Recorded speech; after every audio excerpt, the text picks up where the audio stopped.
just another apologetics book. Or is it? In fact, this book we were going to talk about with my guest, J Warner Wallace, is nothing of the kind.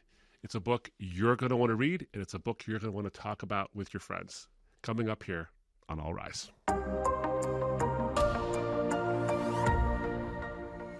All rise, ladies and gentlemen of the jury. It's me, your host, Derek Caldwell, once again with author and speaker Abdu Murray. And today we've got a fantastic guest for you. But before we get to that, Abdu, how you doing, man? It's been a great year, actually, and lots of stuff going on. But what I'm really excited about is our this particular episode in this show. Yes. A good friend who's been on the show a few times, J Warner Wallace. Jim has been on the show. Most people know him as the evidence whisperer, the cold case homicide detective who's written some great stuff, best-selling books like Cold Case Christianity, Forensic Faith, God's Crime Scene.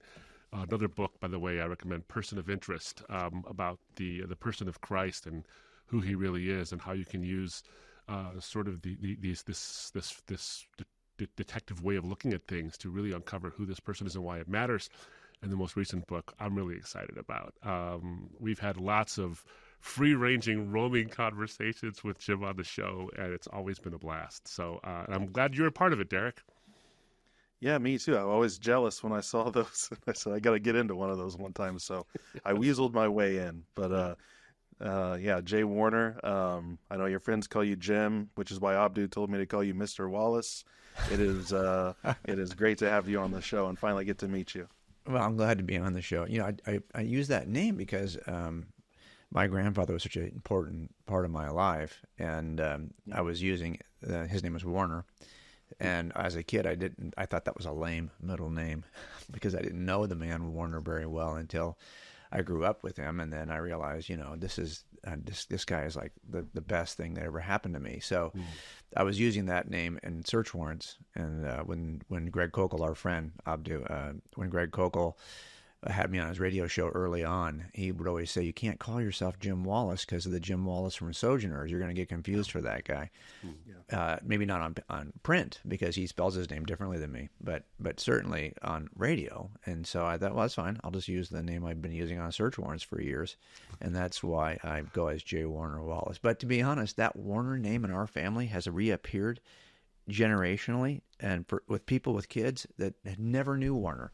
Were born years after he died because the impact he had on their parents was so great that the name just continues to live on. So I'm glad to be a Warner.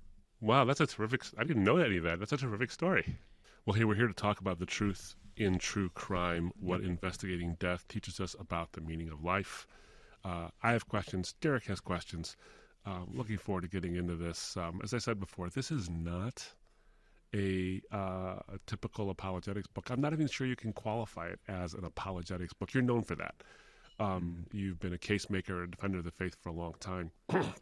That's not what this is in many, many ways. It's got apologetic elements to it, so people who are fans of your work won't be disappointed that it doesn't have reasoning and evidence and these kind of things in it. But it's a book that's a departure. So here's my first question for you. We're going to get right into it. I want to ask a question about the trajectory of your work.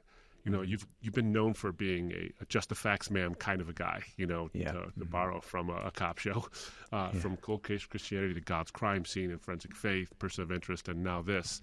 So you go from really evidence-heavy books to more of a, using your experience, to more of an esoteric sort of wisdom book that talks about meaning and culminating in your latest. So tell me about the trajectory. What's going on there? Well, that was always what I wanted to write about. So what happened for me was, you know, our friend Sean McDowell, he ended up, I was serving kids in a youth pastorate setting, and that's because I became a Christian when my kids were in elementary school. Mm-hmm. So I eventually started serving in the local church in children's ministry, and then as my kids got older, I started seminary. You know, I was starting to learn some things, and I became like one of the directors of the children's program in the upper elementary, and then I became a youth pastor because my kids were in youth ministry, so I was just pastoring my own kids and all their friends. And then eventually I launched a church, but at the transition from youth ministry to senior pastor, and I was always doing this bivocationally, right? I was always working as a homicide detective. I was on a trip with Sean and teaching the materials that I always taught the students, because I realized that the students really needed to know the evidence for why this was true. And so I would really focus. That was 1/3 of my curriculum during the year. 1/3 of my curriculum during the year, there was the stuff like you see in Truth and True Crime. And 1/3 was theology, just flat theology. So we would do, and I talk about this in a book called So the Next Generation Will Know, where I'm talking about what I call TAB training. So TAB is theology, apologetics, and behavior. And for students, parents just want their students to get the behavior part right. Just don't get pregnant before you're married, and don't let your kids. What can you do to help me as a youth pastor make sure these behavioral issues? I knew that all that stuff is grounded in, is this true, and are you surrendered to it? So I would do 1/3 of my curriculum on theology, 1/3 on apologetics, 1/3 on behavior. Well, I happened to be on a trip where I was on the apologetics side of this, and I was teaching students in front of Sean, and Sean said, "Why don't you write a book about this?" And I thought, I don't have time to write a book about this. He said, "Well, you should, because this is an unusual approach." And that is ultimately what became Cold Case Christianity. Had I been doing the behavior third and been with him, I think this would have been the first book. And this is the stuff that I really wanted to write about. I have been pitching this book to my publishers for 7 years, really, after Cold Case. And I could never, once you have a successful book, sadly, publishers think of you in a certain way. And they're like, well, okay, have your idea. What else? What are your several ideas could you write about? They would always pick something that was very evidentially based, similar to Cold Case. So when I went to Zondervan, I said, okay, I'm trying to reboot a little bit here. Can I do this book? At the time, I think I was calling it either Chasing Leads, or I was calling it something else. And 15 to Life, something like that. And they said, well, we really want you to do something that's in your genre first. So that's why I did Person of Interest. So now that I had completed that, I'm like, okay, now I get to write the book that I've always wanted to write. And it is this issue, because here's why. This is a book that really doesn't talk so much about whether or not Christianity is true, although there is some of that in there. It's really about whether or not Christianity is good. And this is the stuff where the rubber meets the road for most people. Most of the time when we are engaging people, unless it's online in these very volatile apologetics platforms where people are screaming back and forth, most of the time it's that your neighbor says, man, I just lost my wife and I'm not sure what to do. And it's at the point of where life hits the road that most people are going to come to us with a question about, wow, I'm not sure where to turn. I'm not even sure what's true anymore. I'm not even sure it would matter what's true anymore. And with all this time, the last 5 years, Susie and I have been working with police officers who have been involved in critical incidents, and their marriages are struggling. And so every summer, we spend the summer with Billy Graham Association serving as chaplains of this marriage resiliency program. Most of the stuff in this book is stuff that's where the conversation is going to start. It's going to start with, this thing is driving me crazy, or I'm not quite sure what to make of my neighbor, or my daughter is now dating this knucklehead. I'm not sure she should be dating him. It's all very practical, where life meets Christianity stuff. Now, once you get there, the door is open to do all kinds of other things. But very few people are starting the conversation with, I've been thinking recently about the cosmological argument. It's point 2 that bothers me. The conversations don't start that way. Right. This is the stuff, I think, that really matters to people who, and this is also, I think, the way in to the church with the big C, to talk about the evidence for Christianity, because this is a starting point that actually requires a case for truth in order for any of this to really be applicable. But this is where you're going to probably enter these 15 rules for life that most of us don't do very well. I don't do any of these very well, as a matter of fact. I always say that these 15 things I've written about in this book are things I stink at. But I know I ought to do better. Like, I know the truth, I just can't seem to ever do it. So, but I think you have to have something to aim at, right? And so this is a book of things to aim at, even though you may not do it very well. Yeah. Well, that take it away in a second here, Derek, but that figures in really well with the structure of the book itself. You start off with learning from your mistakes, make age-appropriate mistakes, and you also have an important chapter on humility. And what you just opened up with in terms of giving the whole sort of overall view of the book is, I don't do all these things well, learning from your mistakes, and humility, in acknowledging that you don't do all these things really well. I remember reading, when I wrote one of my most recent books, in fact, my most recent book, in the preface of that book, I talk about, one of the things authors often do is it's often an assumption about authors is that when an author writes a book, they've become an expert on that thing, and they have lived that book out such that they become the authority that justifies why they're the one who writes that book. And the reality is, this as an author, Derek knows this as an author, and I do as well, is that oftentimes you grow and you learn more about you while you're writing a book about a particular topic, and how much you fall short of the very thing you would like to aspire to in a book you're writing about. Which right. Actually gives you a little more credibility, not because you're some highfalutin authority, but because you've really thought in depth about these things. Well, that's a good point, because I'll tell you something. This book is basically 15 crime stories, 15 rules for life, and 15 pieces of evidence that demonstrate that the Christian scriptures are true. They describe us the way we really are. So these are 15 kind of ways that we mess up. And it is so humility is one of those. I'm not a humble person. I know I'm not a humble person. And here's part of the problem. Is I always say this, anyone can write a book. That's not the problem. That's not even the hard part. The hard part is getting someone to read the book. And you will spend far more time doing the second thing than you ever did on the first thing. And you think to yourself, is that the way it should be? Well, it is, because we're in a very noisy world that is cluttered with ideas and voices. And I don't think anyone writes a book they don't want anyone to read. So we're out there trying then to say, hey, I have this thing over here I think is valuable. I don't know if you do, but at least take a look at it.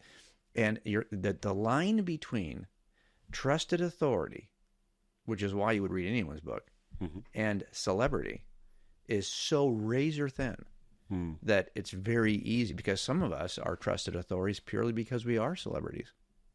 I mean, let's face it, you see this all the time. Why does a candidate for office want the endorsement of somebody who's just a celebrity, doesn't have any idea about, never worked in politics, not a trusted authority necessarily in the field? They just happen to be well known. Well, so we have to figure out, like, are we slipping over from, and like, what's really motivating me? Now I will tell you that one of the things that's been helpful for me is that I didn't begin any of this. I didn't write Cold Case Christianity. It didn't come out until I was retired. I had a pension. In other words, none of this has ever been a source of income for me. Now, why that's helpful is because I think most of us as men, and there's a chapter in this book on identity, we form our identity around where it is we think we have value and purpose. We don't do it the right way. We don't start with, well, who am I? And then form our value and purpose from our identity. Instead, we kind of see, where are we successful? Where do we have value? And then we form our identity from that. Yeah. So it's so backwards that if you're somebody who's making a living as an apologist, well, then you're thinking to yourself, my success actually determines my value. Well, I never felt that way, because I already had I was retired. I mean, that was done. So now the question is, well, where is it I can contribute, and what am I trying to get out of this? I mean, I'm not buying anything new. That's another chapter in this book about how to be financially content. Like, I'm not buying anything new. Everything's paid for. I'm not going anywhere. What are we really doing here? Why am I doing this? Well, I think it's like a spiritual discipline. So I get up every day and I try to think, okay, so what can I say about Jesus today, and on what platform should I put it? And that's almost the same way you would say, well, look, I haven't read my scriptures today as I'm talking to you, because it's early here. And so I haven't yet, been through scriptures, but I'm going to. And then tonight, Susie and I will be sitting together, because I'm retired. And, we have the margin. My kids are grown out of the house. So we can do these things. But hey, well, listen, when I was a young man, I wasn't able to do that. And I think your pride, your sense of the opposite of humility, comes usually from your success. So it was maybe a little bit easier for me, because it was never part of another career I was trying to build. I'm trying to get to this pinnacle. As a matter of fact, Abdu, since writing this book, really since my grandkids were born, we've said, okay, what are we doing here? And I don't do much in terms of stage speaking anymore. I don't travel. I just don't want to be away. It's interesting, when you're young, you have two things of value. You have time and money, and you're willing to give away one of those things of value, time, because you need the money. You need to support your family. Well, as you get older, it turns out those two valuable things flip. Now you'd be glad to pay just to have more time. Interesting. So that flip is what occurs probably, as you're approaching your retirement, they retire police officers early here in California because we die so early.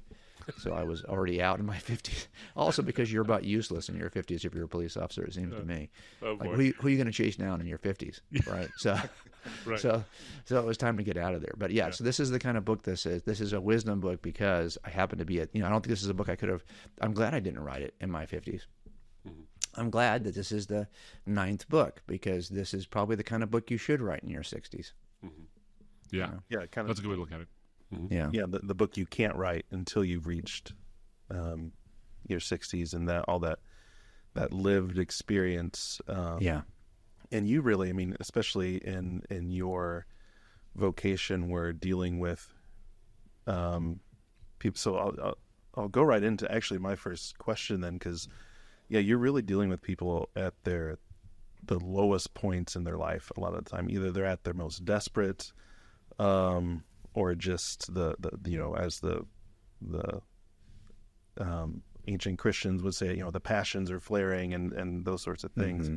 Mm-hmm. I remember I met a cop one time outside of a place I worked to. There was this domestic disturbance going on, and he told me if it wasn't for love and alcohol, he'd be out of a job. So, but there is this thing that this passion comes up, and you're really you're seeing the fall in front of you pretty much every day. If you're not on the scene, you're thinking about a time, some ramification of the fall. People are so full of shame. I love you talk about guilt and shame in the book, which is wonderful. You also talk about the 3 motives for misbehavior, and I was just wondering if you could talk a little bit about that and what we can do to either protect ourselves from it, see it in other people, and help prevent things. And I think it's helpful. One of the things even true crime itself does, and we'll talk about that a little bit later too, because my wife is a huge fan, so I hear all these podcasts at all times. And but there's something in like a therapeutic context where if you're dealing with depression or anxiety or any of those things, there's this idea of if you can name the monster, then you can start to face it. That's right. And start combating it, really. And what you just talked about, those holy habits help you do that too. Mm-hmm. That you can get into. If you want humility, then you have to start acting humble and those sorts of things. But really, these if we're talking about naming the monster a bit, what are these 3 motives for misbehavior that you have witnessed in your career? Well, there's a chapter in here. It's really kind of about misplaced worship, involving a guy who lived on the streets in our city named Santa Claus, and this guy kind of reveals how most crimes, if I'm really honest, are about misplaced worship. It's about idolatry. Almost every crime is motivated by a form of strong idolatry. Mm-hmm. And here's what I mean, is that it turns out that rather than worship the creator of all good things, we worship and twist the 3 things, the 3 categories that God has given us, which are the financial greed, material stuff, wealth, blessings that way, sexual lust or relationships, love, or what we think is love, that stuff we've distorted as well. Or the third, which is the pursuit of power, which is probably 70% of all stupid behavior because it's so encompassing. It's so, and so this particular guy was murdered in our town. I just couldn't figure out what he had to offer in any of these 3 things that would motivate somebody to kill him, because he was homeless and he didn't possess any money. He certainly didn't have any position within the community, and he wasn't the object of a sexual desire. So what is it that would cause someone to kill this guy? Well, it turns out, and I won't give it away, but in this particular story, just a few things irritated another homeless guy enough to kill him. And why were they so little? He was killed for basically nothing. Well, it's because when we make an idol of something, there is no nothing. Everything's a big deal because this is your idol. Like, I might kill you for $3. Yeah. Well, why? Because money is the idol. Now, you might think, well, $3, is that worth a murder? Well, it's because I've taken this thing that God has created, which is for our good and for His glory, sex, money, power, and we have focused on it. Instead of going the additional step to get past it to the Creator, we stop with what we can see, what we can touch, what we can experience, and we don't think that God is often hidden to us. So we stop there, and then you're stuck with this. Okay, so now what do I do? So now you've twisted and distorted something that you really made a priority, overly prioritized it, so that, and by the way, if whatever you worship, that's what's going to become your master. And you're not going to allow anything to touch it, bruise it, scratch it. It's your master. Remember when you bought your first really good new car? Okay, I've only had a few new cars, and they've all been Hyundais and a Isuzu Rodeo. Okay, so they're not like stellar cars. Okay, pretty cheap cars. But because I didn't have new cars until I was much older, because I was working as a cop. I was buying used stuff or getting stuff handed down to me. When I finally got a new car, well, it's like that first scratch. Like, you need to scratch that car soon, quickly, so you can get over it, right? Otherwise, you're protecting it. You're parking it in the corner. Why are you doing that? Because you've turned this thing into an idol, and you don't let anybody scratch your idols. So it turns out that most of us, when we get this desperate, when we do something dramatic, it's because we have turned something into such an idol that the slightest thing has now threatened it, and we don't allow people to threaten our idols. So a lot of what we see in criminal work is, and if you think about it that way, now I used to always say it this way, look, it's just sex, money, and power, so you just know, look in those three categories. And I never thought about it as idolatry. I never thought about it as misplaced worship. I just thought of it as, okay, this is 1 John 2. This is like, okay. Now, although I wasn't a Christian when I discovered these principles, they are in 1 John 2. So I think that's the kind of stuff that if you know that. Now, here's what's interesting. So let's say you know that these are the three ways you can mess up, and you're a pastor. Well, most elder boards, most deacons, they're going to protect all you need to do is protect your pastor in those three areas. Those are the only three areas he's going to mess up, if he messes up at all. So you're going to say, okay, I'm going to guard him in terms of how much income he can make. We're going to make sure he's not, somehow got his hands in the money of the church. We're going to make sure that he is always around other people, that there's accountability, so he can never be involved in one-on-ones with women, whatever you're going to do to protect him from the sex thing. Mm-hmm. But when we get to the third category, we still want our pastor to be famous, mm-hmm. because that's going to grow our church. So we are willing to protect our leaders in sex and money. But when it comes to power and authority and respect and platform, suddenly we're like, oh, no, let it go. Well, here's the problem. And I've said this for years. Nobody scratches one of these itches without scratching the others. As a matter of fact, it's typically one of those itchy things that opens the door to the others.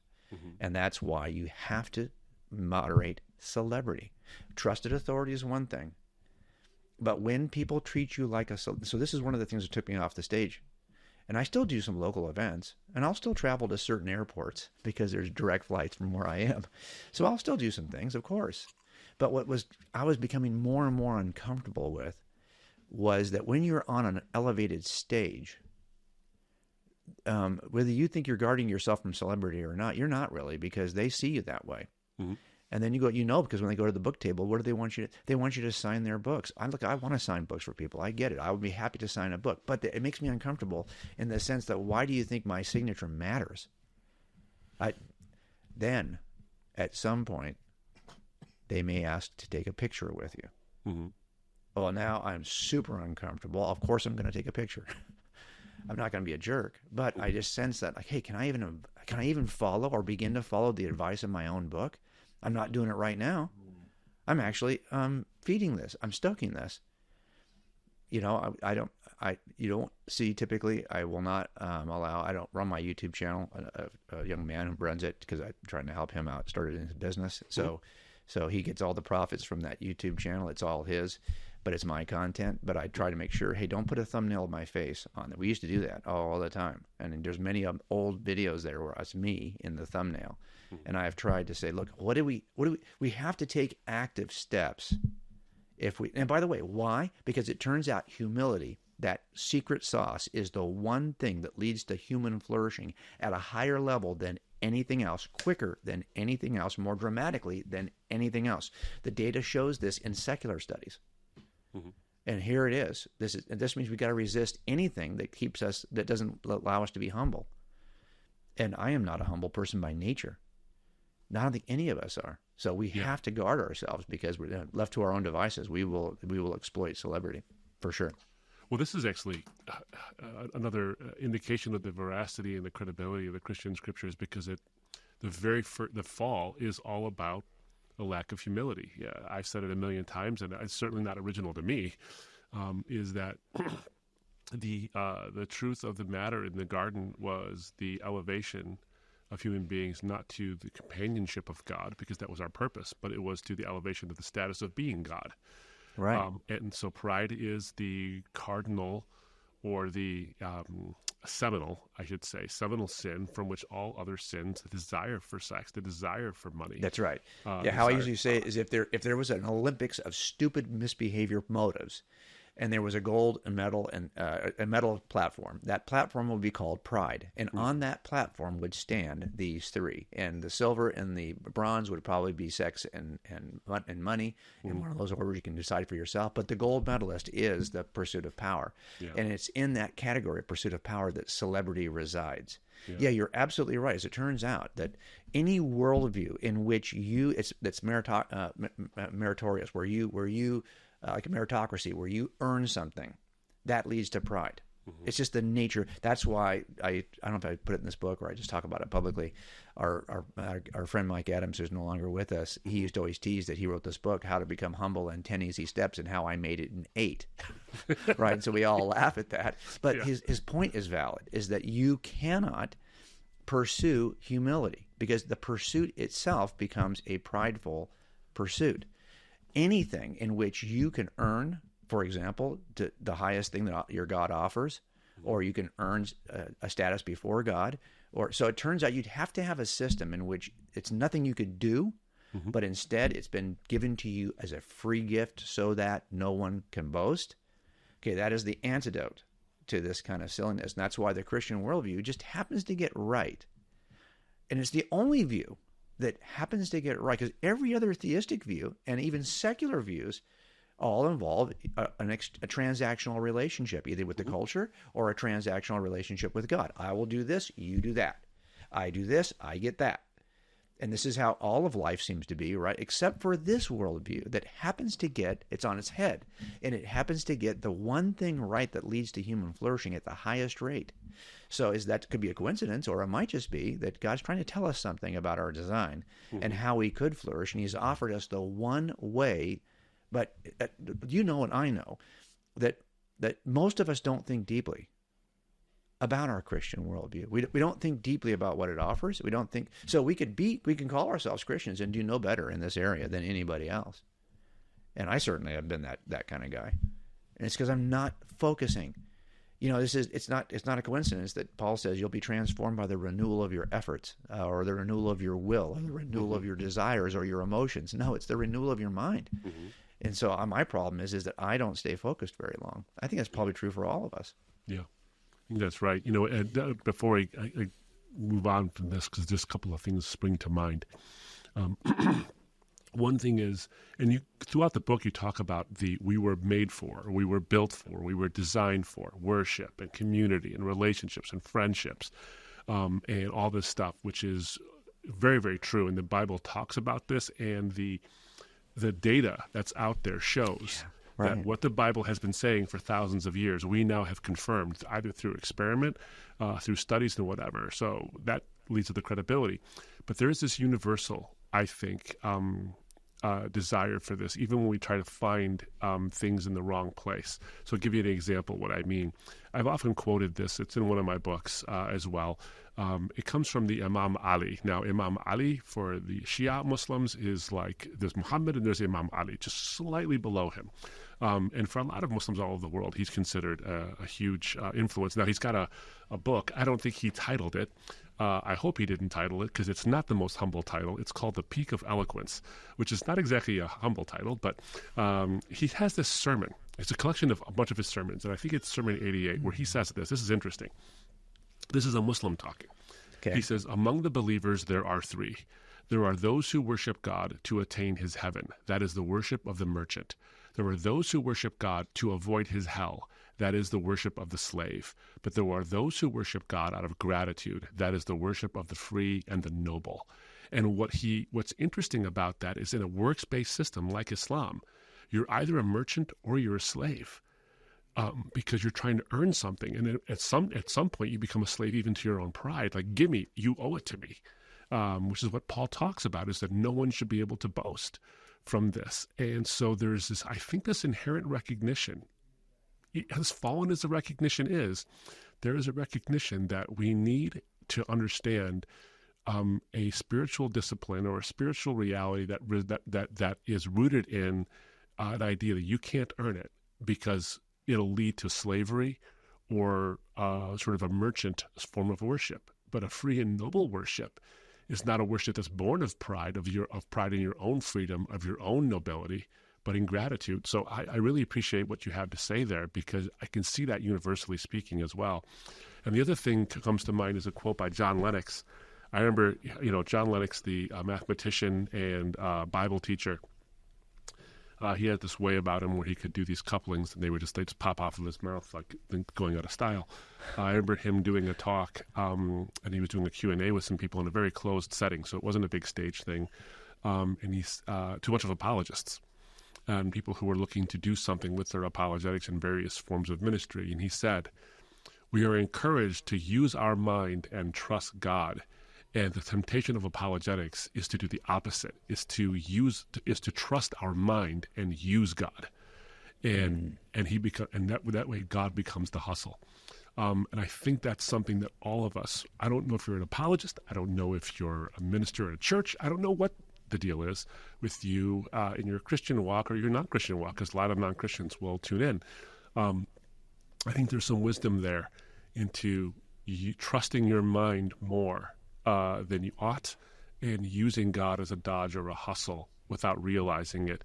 That's why, not to brag about the ministry, but one of the things we try to strive for is to build a kingdom, not castles, and uphold people, not platforms. Because if you go for platform, you'll crush people. If you go for people, God will give you whatever platform is necessary to not destroy you, as long as you keep those things in check. So, yeah. Derek, you have a question, I'm sure. Yeah, well, I was just thinking, too, there is this wonderful quote from, because we've talked a lot about legacy, and there's this wonderful quote. It's attributed to the early reformer Nicholas von Zinzendorf, which was the 6 words to guide your life: preach, hold on, let me think about it. Oh, yeah. Okay, I've got it. Zach, God is trying to make you humble here as you try to recall these 6 things. 6 things. It's like that when who was it? The governor of Texas was like, "Here's the 3 things I would take away from the government if I was elected president," and he could only think of 2. And oops, and that was the end of his campaign. Exactly.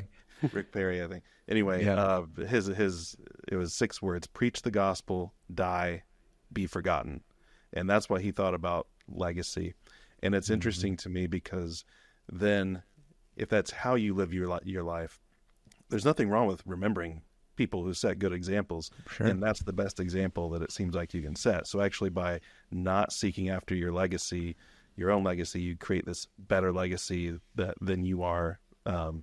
It's much better to remember someone like that. And so those are really good. But I did want to just shift a little bit to talk about, actually, for a bit, just this phenomenon of true crime. And I know I mentioned my wife earlier, and it kind of ties in actually a little bit to Abdu's last book as well, which was More Than a White Man's Religion, that talked about race and gender, and specifically the gender issue. Because what I've noticed is, as I've sort of been on this journey with my wife, who, by the way, is very, very jealous today. Rarely is she jealous about most of the things I do, but talking to a cold case detective, she's, now she's interested. So, well, good. And we've been trying to leverage that for a while, only because there's a lot of people, especially cops, who are more likely to hear the gospel from one of their own. I think that's probably still true. So that's obviously a group I'm trying to reach. But go ahead. Yeah. No, I could definitely see that. And what I've noticed, this interesting phenomenon. There seems to be this sisterhood that has formed around true crime, and these little groups that get together, look out for each other, and it really is this. It's almost a lot of them are being sort of trained on how to avoid being hurt by strangers, and essentially they're trying to stop yourself from being victims of the fall. We can again take it back to that. They are recognizing there is a problem. You can't trust people. And so how do we do it? Because we are the most vulnerable. And I remember when I first got with my wife and learning that for women, and this was like a revelation to me, which maybe I was stupid, but for women, you can't just go on a hike in the woods alone. To me, that's nothing. To a woman, that's a frightening endeavor. Right. And there are all these stories of women going for a hike in the woods alone, and that's when something happens. And then there's one of these podcasts where it's like one of these taglines now where don't go in the woods alone. That's like rule number one. I know the one you're talking about. Yeah, exactly. And so there was recently this thing, I want to get your opinion on this. There was recently this popular kind of question going around on social media that was being asked by women, and I think a lot of women who are into true crime were sort of passing it around, and it was basically this. For any woman, if you were in the woods alone, would you rather be met by a man you don't know or a bear? And let's say a grizzly bear. And overwhelmingly, the women said, I would rather come across a bear. What do you think that says? I mean, about just the reality of the situation, based on, and you've seen a lot of this, what do you think that says, and what do you think that's a cry for? And and I think your book addresses a lot of this, so I think you would be a great person to ask on this. What is going on there? Because that is a staggering statement. Well, okay, a couple sad reality of it. First of all, when you work in this profession, you realize that any discussion that there is no distinction between men and women biologically or just the way we're wired or what our biochemistry drives us to do, is simply false, because that the percentage of criminals. Look at your state prison population for men and compare it to your state prison population for women. The number of men who commit violent crimes is so much more dramatic. And there's people who have said, okay, why is it that the true crime audience is dominantly female? It's dominantly female. That networks like Oxygen, which used to have all women, mostly programming was designed for women, ends up being a true crime channel at some point. Well, why is that happening? And you're right. I mean, I read one author who wrote about this, who was a woman, who said that she thought it is about these are cautionary tales, how not to get hurt. And you just said it. So why? Why is there no group of men who are huddling around the television, have a group like this trying to figure out how not to get victimized by women? Yeah. Well, there's a biochemistry issue here, a biological issue here, and there's also a level of depravity that nobody wants to admit. The bear is only going to do one thing to you: kill you. Yeah. The man may do a number of other things, and that's typically the kinds of crimes that I work. And so, of course, you'd rather encounter the bear. I get it, because the man's going to kill you in the end anyway. But it's just what's going to happen before that. Yeah. So sadly, now look, we just said something I think that's pretty gross, right? I mean, it's pretty despicable. But it's just the nature of this is, look, if you're going to work these kinds of crimes, you don't assume the best in people. No one's ever going to go to jail if you assume the best in people. You assume the worst in everyone, and then eventually you'll figure out which one of these guys did it. And why do you assume the worst? Because this is our depraved, fallen nature. This is just who we are. And you discover it when you're at that moment. And so this is why I have one chapter in this book called The Killer Inside that is really about, are we by nature fallen, or are we by nature good? Are we people who are corrupted by our families and by our environments and by political systems, or are we the corruptors of family, environments, and political systems? Which is it? We got to figure this out. Yeah. And this, by the way, if you're working cold cases, you're working guys who spent the last 30 years looking spectacular. 30 years in which you would say, that's no way that guy did a murder that didn't kill his wife 30 years ago. Yeah. He's been married for the last 29 years, and he's been spectacular. His wife loves him, got a great family. There's no way he could have done that. Well, that's because that's the enigma of man. That's who we are, is that we can be both of these things simultaneously. And I think the Christian worldview explains this brilliantly. So the question then becomes, so that's why I think this is one of those fields where two things emerge. Number one, when push comes to shove, we are objective truth believers.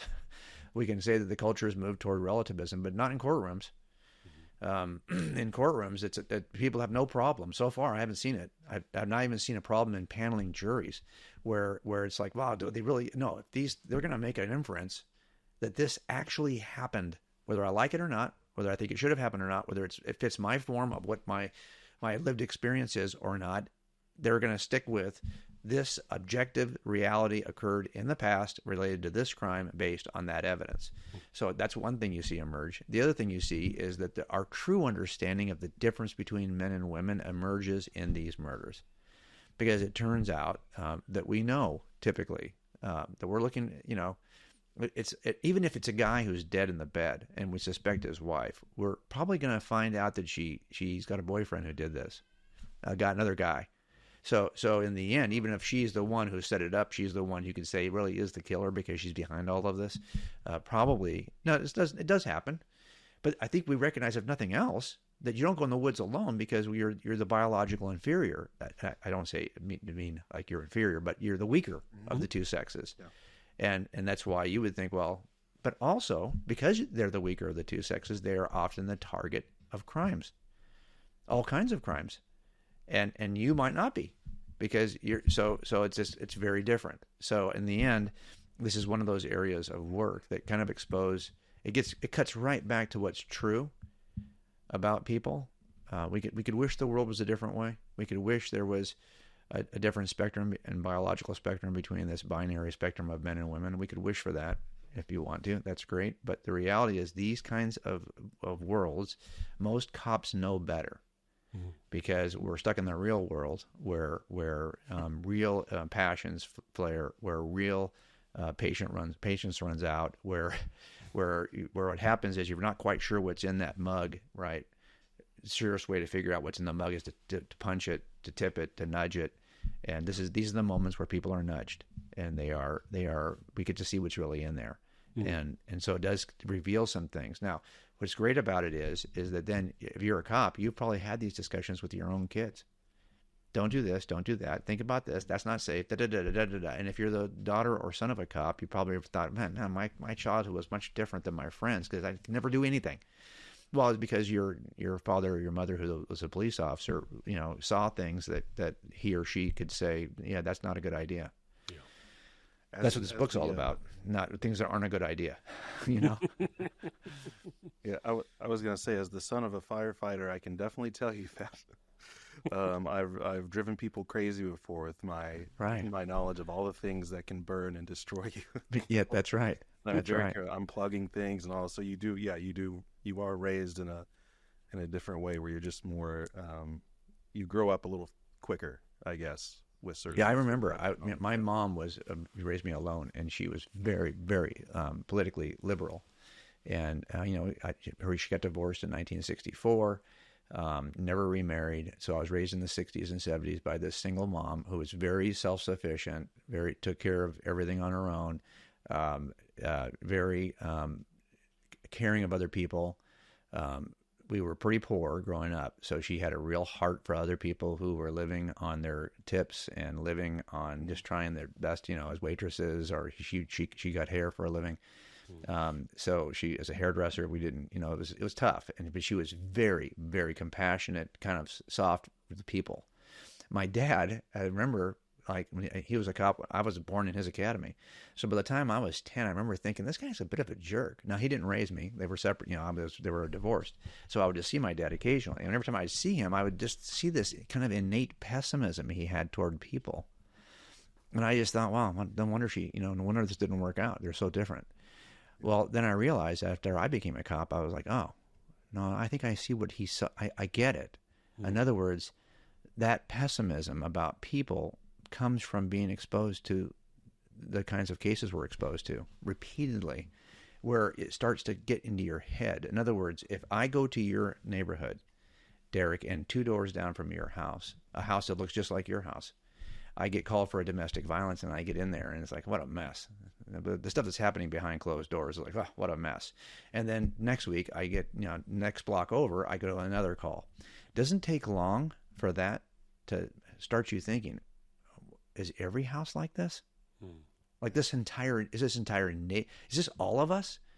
And for a lot of cops who don't have a biblical worldview, they start to lose confidence that there's anything positive to point toward. That they think that everyone is they basically think, driving down this street, I could get called to any of these houses because behind those closed doors are the same kind of train wreck over and over and over again, just a different set of names. And that's the problem with this kind of job. And the people we are counseling are sometimes on the job 20 years before they come to us when their marriages are really struggling. And a lot of that comes from two things: the hypervigilance that cops have to have constantly driving around on the lookout for how they're going to get killed, and two, the kinds of crimes we have to constantly investigate. But that messes with your head. There's a point at which, if you don't possess a biblical worldview and learn about like the 15 attributes I talk about in this book, you will not come out the other side looking very, very well. And I have a lot of friends who retired and moved to Montana and Wyoming and bought properties with big gates and big fences, and they basically compounded themselves someplace because they started to lose confidence in humanity. And so, this is where I think a biblical worldview can change things. So I want to actually quote from the Bible for a moment here, if I could, because I think I was thinking about this the whole time we're talking.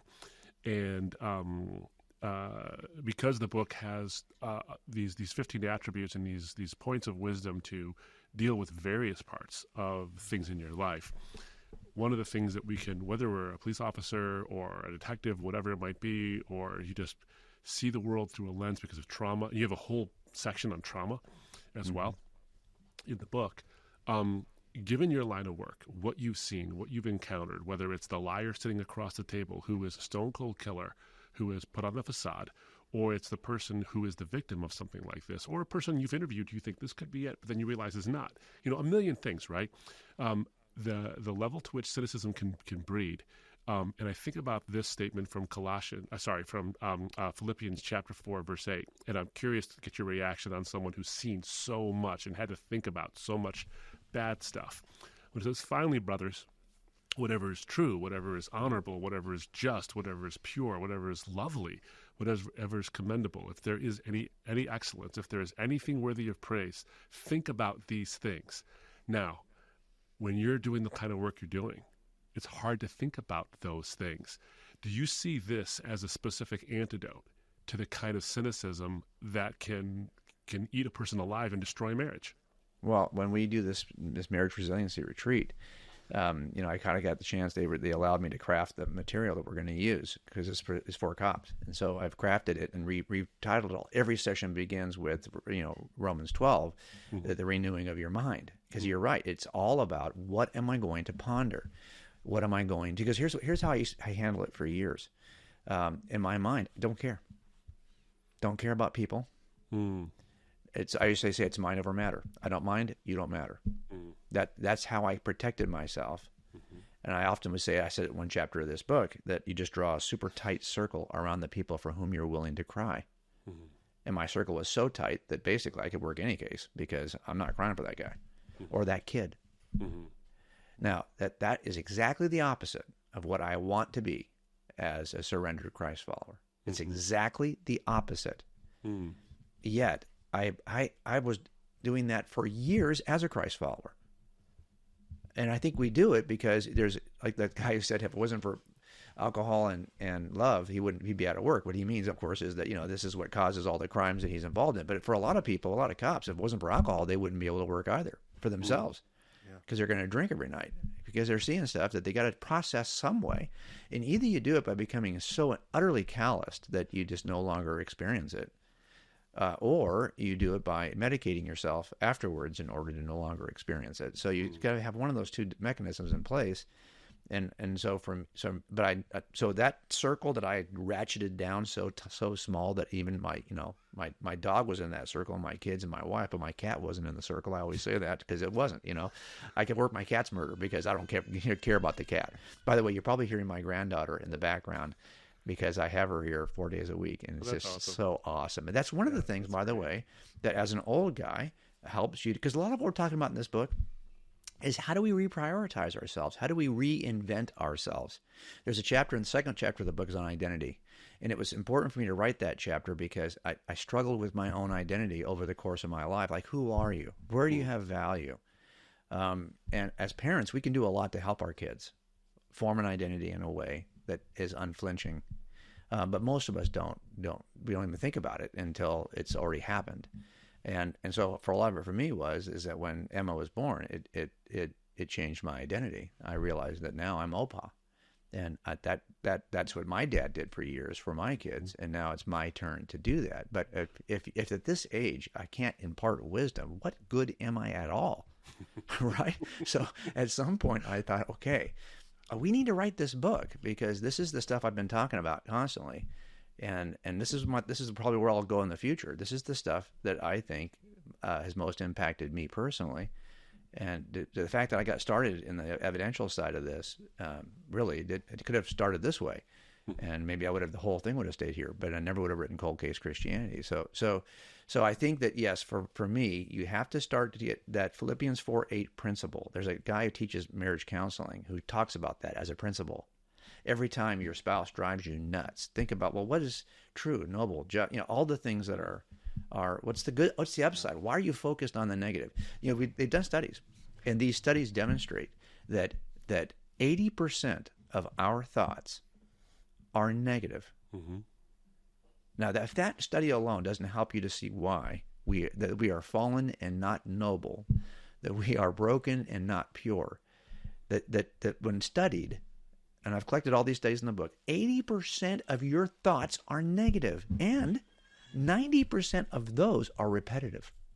In other words, most of us are in a looping negative thought cycle, and it's from that we have to rethink. That's why Paul says it that way. That transformation is based on the renewal of your mind, stepping out of this 80% negative thought cycle, and that's why grace changes everything. If you can simply focus on the utterly unparalleled, undeserved grace that's been extended toward you, it will change you. And this is why Keller's ministry now is called Gospel in Life, right? If the gospel is at the core of your life, every decision you make in your life, every way you engage aspects of your life. But there's the problem, is that I can talk that. And I was telling Susie yesterday, I feel like, I want to do better at this. Like, I want to be more surrendered. And my general attitude is, I'll be more surrendered in 5 minutes. Right now, I'm going to, I get it. I don't need to be more surrendered. In 5 minutes. In 5 minutes, I'll be more surrendered. That sounds a little too familiar, by the way. Yeah. So I mean, this is the kind of stupid that I find myself constantly struggling with, right? And so I recognize who I am. I recognize the train wreck that I am. I mean, I just do. And I think part of that is that the more, I think maybe it was Keller who said that the more you understand God's holiness, the more likely you are to see or have a proper assessment of who you are. Yeah. And that's Spurgeon who said that. He said that humility is simply a proper assessment of who you are. And that comes when you are in a position where something is telling you, take off your sandals. You're standing on holy ground. And until you get to that point where you're feeling that, I don't think that much changes. That springs to mind a question I wanted to ask you about this book and that moment you just said. I want to sit there for a second because I think it's incredibly important because there's going to be, given your body of work before, given what this podcast is all about, there's going to be skeptics who are under and going, okay, fine. You give me a lot of wisdom. That's great. That's sort of a Jordan Peterson kind of crowd who says, yeah, there's a lot of wisdom of the ancients. But is it true? Okay, well, let's have that conversation too, because one of the things you do that I really like, and I've had a penchant for this for a long time, is to talk about the things that the Bible's been saying for a long time that we're only now discovering to be true, but also things that we sort of inherently know or can intuit from the way reality actually is and look at biblical wisdom. one of my favorite topics to talk about, I think I've talked to you about this before in private conversations, Jim, and Derek definitely knows this, is the Trinity. One of my favorite discussions. In fact, the logo for our ministry is based on the triquetra, which is the symbol that Patrick used when he redeemed the idea of the Druid worship of air, earth, and water. To say, no, this is you're looking at the God of air, earth, and water, not the air, earth, and water themselves as gods. So, and you have a small part of the book that talks about we're built for relationships, and you reference this in terms of the Trinity. And I've often said that we are the effect, and we reflect something of the cause. And if a blind, pitiless, indifferent universe that neither knows nor cares or has no mind of its own creates us through processes that have no prevision and no relational quality to it, you wouldn't expect us to exist. You would expect maybe herd animals for evolutionary purposes, deer and cattle and bees and ants and hive-like things. But we don't conglomerate in hives. We seek out, we covet, we protect, we mourn the loss of relationship, which is a hint towards, and you point this out in the book too, that maybe our cause is a being in relationship, not a being that needs it, but a being that defines it. So here's where I'm going with this, because this part of the book is such a good part. In fact, I was reading as I was reading it. By the way, we're talking, friends, again about the truth in true crime, J Warner Wallace's latest book. As I was reading it, and I was reading that chapter on relationship, it's like I thought to myself, I hope he says something about the Trinity. And then you said it. You and I tend to think a lot alike when it comes to some of this stuff. Here's where I'm going with this. So pardon the long introduction to the question, but it's something that I think is important, especially for our skeptical friends who might be thinking, okay, maybe there's some wisdom here, but I want to give you, friends, a little bit more meat to it. Jim, I'd love you to sort of really shore this up if you could. It's not just wisdom that's based on a collection of experiences that Jim's had, but it's the wisdom that's based on the collection of experiences you've had and I've had and others have had, but in lockstep with the truth of what this all means and the source of this wisdom. So here's my preface. That's my preface. Here's the question. So I was watching a show recently called The Outsider. It's a cop show. But it's not really a cop show. And spoiler alert, by the way, if you haven't seen the show and you want to see the show, you're going to get a little bit of a spoiler going forward. So if you want to, skip ahead about 3 minutes. Now, you've already ruined it for me, so go ahead. I might, but maybe the audience won't get ruined. See ya. Okay. See you guys. Yeah. Yeah. Bye, Derek. So the show starts off with a child's murder. Okay. And it's grisly and it's awful. And there's a guy who is the prime suspect. People saw him. He had blood in his mouth, blood in his body, all this stuff. People saw him emerging from the park in which the kid's body was found. His DNA is all over everything. The kid's DNA is on him. It's in the van that he rented. It just there's no way he didn't do it. There's no way he didn't do it. There's even video footage of him walking towards a train, and he intentionally puts his face in the camera. Then they have identical footage. They have footage at the exact same time of him 3 states away at the exact same time at a teachers' conference, and multiple eyewitnesses and DNA evidence of him being at that exact same place at a different place at the exact same time. So, how are we going to rectify? It's not a twin. They ruled that out. Okay. How are we going to do it? So, because I knew what you were thinking. You think it's a twin. That's the first thing I was thinking. Yeah. So the show goes from just run-of-the-mill cop show to a supernatural crime drama. Got it. It's got a spiritual element to it.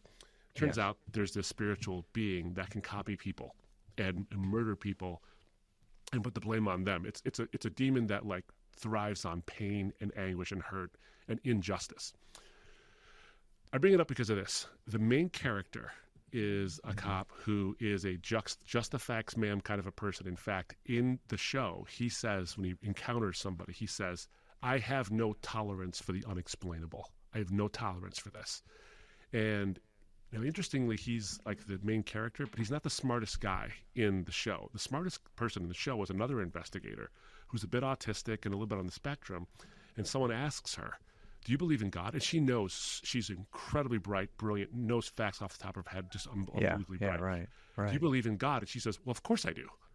which is weird because most shows, the smartest person in the room is always the atheist or the agnostic. Yeah. She said, of course I do, because he's the explanation of everything. Yes. So the point of this, at the point of the show where you come to this conclusion where the guy who is the best cop in the room, not the smartest guy, but the best cop, refuses to believe the explanation that is put forth by the most evidence, which is this is not a natural occurrence. This is not the kind of thing that just puts it into the neat category of what we've always experienced as a human being, as a terrible person, et cetera, et cetera. And so he comes to this grip where he has to come to grips with what I want this to be explained by cannot be explained by what I want it to be explained by. I bring all that up because, one, as someone who is a former atheist yourself, you had to come to grips with the fact that at some point, it's not just a collection of wisdom that maybe a bunch of people wrote about a long time ago. There's another explanation for where this comes from. That's what I'm getting at. So speak to that a little bit. Well, as I'm listening to you talk about it, I'm looking at my files here real quick because I'm looking at my television production materials because let me see if I can find it. I get asked all the time. Is it this one? It might be this one. I get asked all the time to help develop shows, these true crime shows, and none of them have ever gone anywhere. But we've made a number of pitches, to different. And I was asked one time to do a show by a very famous director who was also doing some TV, and he was basically saying, "Hey, I want to do a show where we get to it. We find cases where it seems like this may be some paranormal stuff going on here." And he pointed to a few cases that he had researched, and they've got a way to research these things, these production companies. And so we want to be able to kind of, use your, what would it look like to have a case where maybe I said, well, in the end, look, you're going to get, if you think that it's usually suspect driven, but the question is the suspect possessed? Is the suspect a human? So what's probably going to happen is every one of these cases is going to land on, okay, dude's either crazy or he's possessed by a demon. And I'm never going to be able to land that, because your worldview is going to inform how you interpret the data. But I remember having to think of so I remember that I think it was 5 M's. For the life of me now, I cannot find hang on here. But there's 5 M's that I said had to be in place in order for me to step out of naturalism and say, well, maybe this is something unnatural. And now I can tell you those 5 M's are things I thought about as a Christian working investigations, but I never was able to check the 5 M's. At some point, one of those ends up being your suspect. One of those ends up being the best explanation. But I would always argue, if you could get all these 5 were checked off, you're stuck with something that's supernatural. But I could never get all checked off in my cases. Not that you were gonna. Usually, what happens is it's pretty self-evident. You get there and you're like, okay. Sadly, it's that proximity principle I talk about in one of the chapters. That's what gets people killed most of the time. It's proximity principle. Okay, anyway, that being said, I would say that you're right about this idea, and I told this to Susie the other day. It's either that the ancients watched human behavior long enough to accurately capture it in a book called the Bible, which is possible, or it's that it's describing something that is from the mind of God. So it explains something, some phenomena that really is not rooted in the observations of ancients. It's rooted in the Creator of the ancients and of all of us. So it's one of those two things. Now, so that's why I think in the end, if you're going to push comes going to come to shove, you're going to have to get back to, are the New Testament documents reliable? Because if they are, and Jesus is who he said he was, then that's the upstream thing from which all of these other issues are dramatically downstream. Right? That's the thing that changes everything. These 15 principles, they will change your life. But they may not change your view of God if Jesus is not who he said he was. So that's why it's not an either or, it's a both and. So I think that my work is shifting toward, and even when Zondervan said, hey, I want you to write Person of Interest because we want another cold case-ish book, well, I said, I'm only going to write it if you're going to let me write it about not just here's the evidence, but here's why Jesus still matters in a world that rejects the Bible. It's not just that it's true, it's that it's good. And I needed to move toward it's good. And that's what these last 2 books have been. Now, I did say something to Susie the other day because we were talking about it's so interesting. It's so interesting to see where you if you think about how Susie was born in Germany, and the idea is, would you ever go back to Germany? Well, no, not really, because everyone she loved there is now passed away, like her aunts and uncles. And if you were to go back, it would be sad, kind of, right? It's not like you're going to go back. And I realized, we don't want to go back to places like that. We want to go back in time. It's a big difference between going back and going back in time. Mm-hmm. And if you go back and you're there, why? Because we wish that our relationships were not locked in time, so that people then die and you remember, when I was a teenager, I remember doing this with my uncle. Wouldn't it be great? I mean, we long for a world in which our relationships span the test of time, that they are eternal. Mm-hmm. And now it turns out, why do we long for that? Because that's exactly what the relationships are. Because every one of us is an eternal being. And you're believing, your family that you went to church with when you were a kid, now they're gone and you can't go back in time. It's going to be okay, because you're going to go forward in time and you're going to be reunited to that family. It turns out this desire we have for the eternal nature of relationships is met in the Christian worldview. Now, it might be that it's because that's inscribed on our souls that we don't want to go back. We want to go back in time. Why do we want to go back in time? Because we long for the eternal nature of relationships, which is actually a design feature, because we were created in the image of God. Or it might just be that we have a series of things we long for, so we've crafted an ancient religion around our desires. It's one or the other.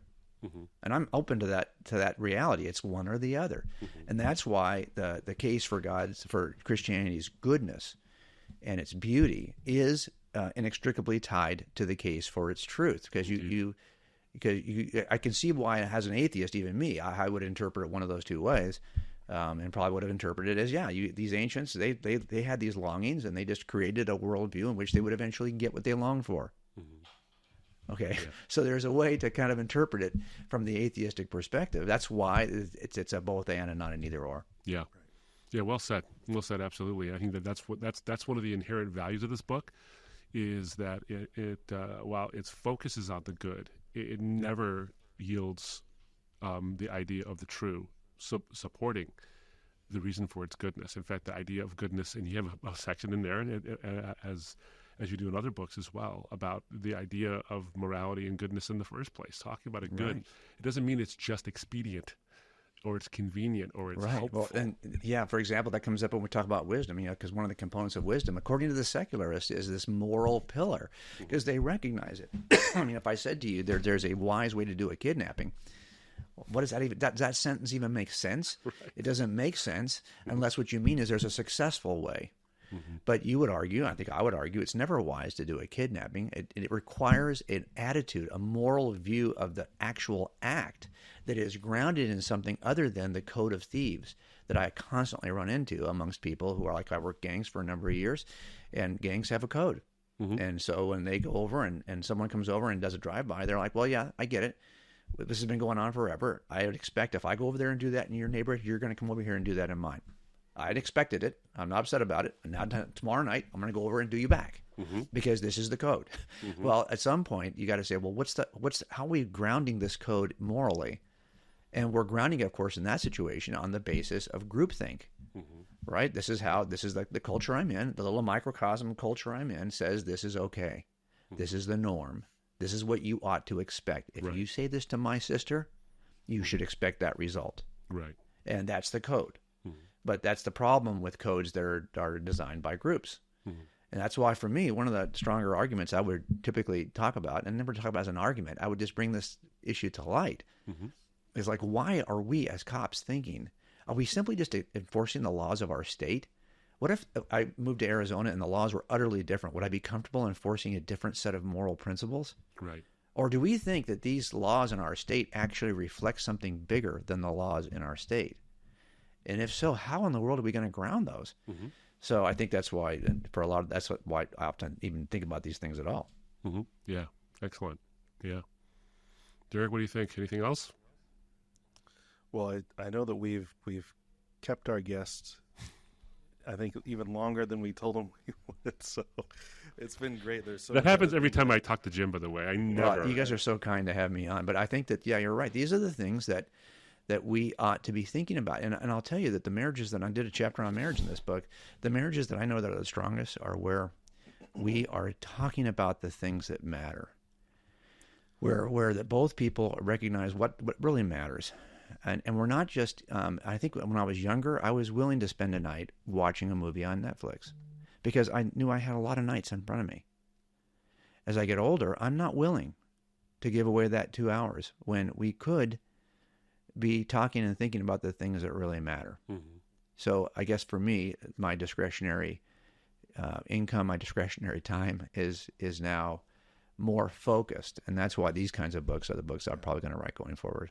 Yeah. Well, I think it's so true, and there, I've talked to Abdu about this, a book by a gentleman named Joseph Minich called Bulwarks of Unbelief, talking about atheism today and what it's like, and how I won't go into the whole argument, but there's this need to show people again, not just that Christianity is true, but like you said, that it's good, how it works, how it makes sense of the world, how it can bring good things into the world. And I think that is going to be the next big thing that we've seen we're missing. But you can see there's this real hunger for that sort of an understanding of and a need to be retrained, because especially as our society now is like and our culture is very much like a house that's been wired incorrectly. Like the lights may turn on for a while and still work, but eventually there will be a fire, and we're seeing the fires. And I think a lot of people from very interesting corners of the world are saying, wait a minute, something's wrong. Yeah, I forget who first said this, Derek, and that we're living in a cut flower society, a cut flower culture. The flowers look good for a while because they're still standing in water, but they're no longer connected to their roots. And so now it's just a matter of time before they fade, and and I think that's probably true. If we don't find a way to reconnect the flower to its root, then it's gonna die. Absolutely.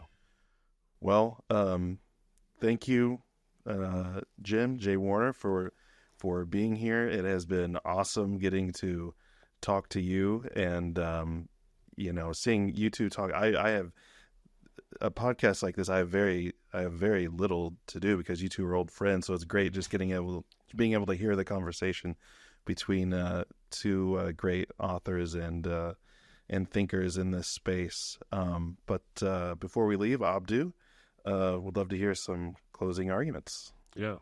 Well, friends, I can't recommend this book enough. The Truth in True Crime is not the book you might expect, but it is the book you would expect if you're paying attention to the trajectory of the depth of the stuff that J Wallace has been writing in his books, as they've been going from heavy evidential to this rooted in goodness and truth and its applicability for your life. If you're looking for 15 principles, 15 rules, 15 ideas that will help you and change your life and turn it around, whether you're a Christian or a non-Christian, by the way, The Truth in True Crime is a book you should definitely read. I think you're not only going to see the usefulness of the wisdom, but you're going to see the roots of the truth in that wisdom as well. Coming from someone who has experienced the worst of human nature and has seen the truth of the best paragon of human virtue, who is Jesus, there is a contrast. And as someone who has the wisdom who has seen it in life and seen the contrast and seen the truth of that contrast, not only historically as the person of Christ, but in our contemporary world, you would do well to pick up this book, The Truth in True Crime. You will be pleasantly surprised, but also see some familiar features that feature prominently in lots of Jim's books. Jim, it's been such a pleasure to have you on the show and the channel here. Oops, sorry, let me do that again because my Do Not Disturb just wore off because we went too long. Let me do that again. Jim, it's been such a pleasure. I have a list of questions here I wanted to ask you. I never got to. But the good news is, friends, if you didn't hear all the questions answered, there's a whole book with stuff in it that you can get to. Thanks again, man, for being on the show. It's always a pleasure to have you on, and all the best to you. I hope this does well. This is such a valuable contribution to what I think Christians and non-Christians need to engage with in our current cultural moment. Absolutely. So thanks for writing it, and thanks for being on the show, man.